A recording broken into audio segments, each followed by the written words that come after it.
Hello, I'm William Kaufman, and today I'm interviewing the nurse Julie Kaufman, who's one of the nurse at one of the hospital up in Honolulu. And as you know, nurses and doctors were at the front line of the pandemic itself. So thank you for joining me, Julie. Thank you, William. So let's start with the first question.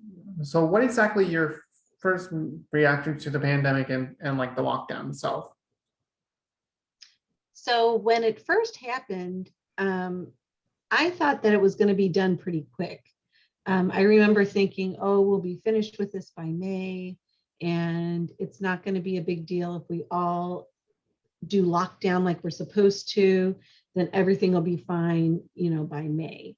So that was my first thought. And I was scared too, because I was thinking, oh my goodness, how can these types of things happen when we know so much about how to prevent infections and things like that? So what are some of the adjustments you had to get used to during this particular pandemic? Yeah, I think the adjustments I had to really get used to were things like this, like having all of the meetings I needed to have move to a virtual platform like Zoom or WebEx. So I had to learn how to do a lot of my meetings with other people. I had to learn how to set up the meetings, and then I had to learn how to run them and make sure that I could share my screen so that people knew what was going on. So that was a big deal. And then we also had to do a lot of work with finding enough personal protective equipment, PPE.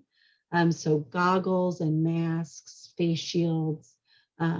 We had to do all of that work too, which took a lot of time and effort.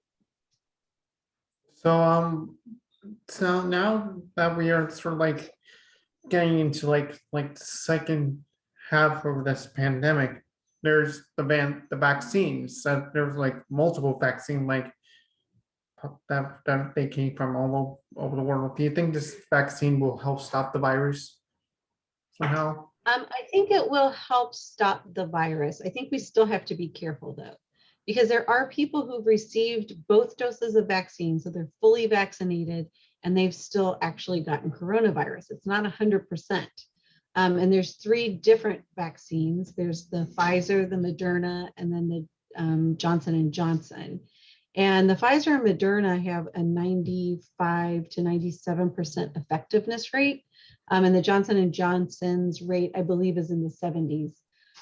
But when they tested those vaccines, they tested them when everybody was wearing masks and eye protection and staying 6 feet away and not gathering in large groups. So I don't know what actually will happen once we go back to gathering in large groups or not wearing a mask or things like that. But I do think it will help. And I think the more people who get vaccinated, then it can stop the virus kind of in its tracks. And it can also potentially help limit the number of variants in the virus, which will keep us all safe. So how you sort of like cope during this crisis, like this pandemic as of right now? Yeah, I mean, I think just by staying focused on what needs to happen, like at work, to be sure that we keep patients safe and their families safe and all of our staff safe, right? And the community safe. So maintaining that focus helps me cope with the stress. And then doing things like, it's nice to be in Hawaii because I can be outside and socially distance, but still be able to do activities like hiking or going to the beach. So that really helps me cope. And then I also can cope with it by remembering that other people have survived things like this, like the flu pandemic in 1912. People survived that and found ways to cope. And so if they can do it, and I have all these resources, I should be able to do it too. I also pray a lot, so. So what do you think is probably the most like hardest part during this pandemic? Like, what is sort of like the part where you almost like break down a little bit? Sure.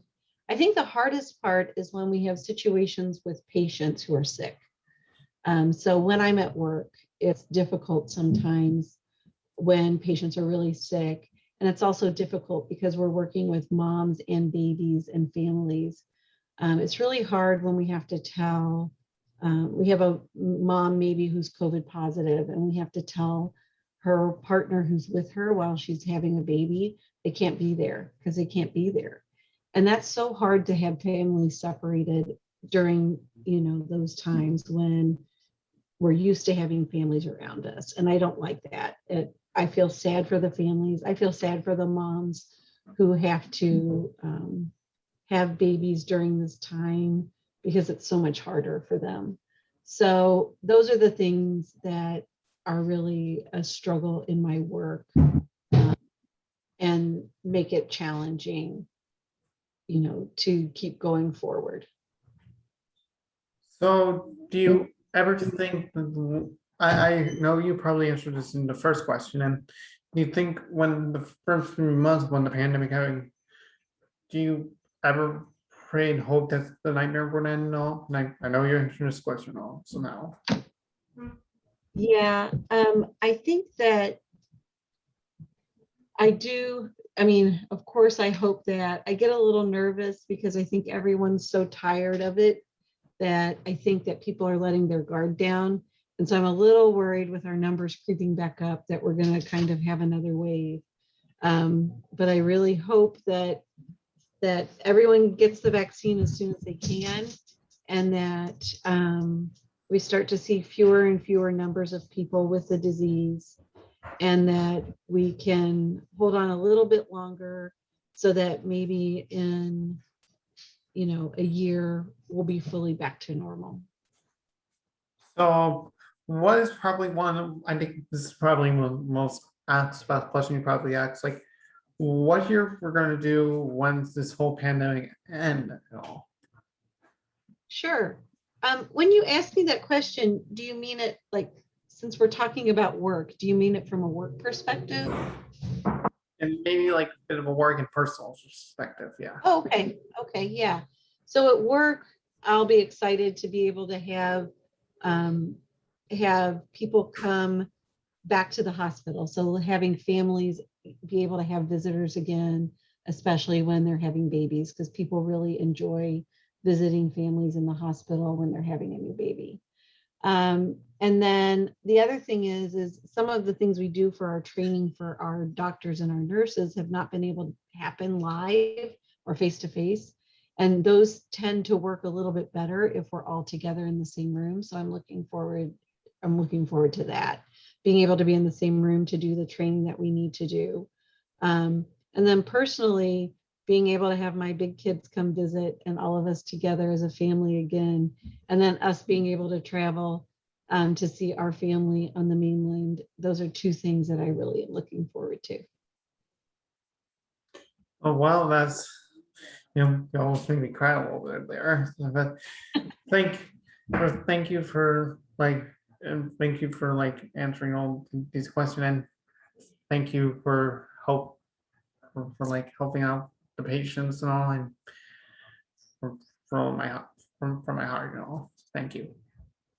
Oh, thank you, William. I really enjoyed this conversation. Have a good night. Yeah.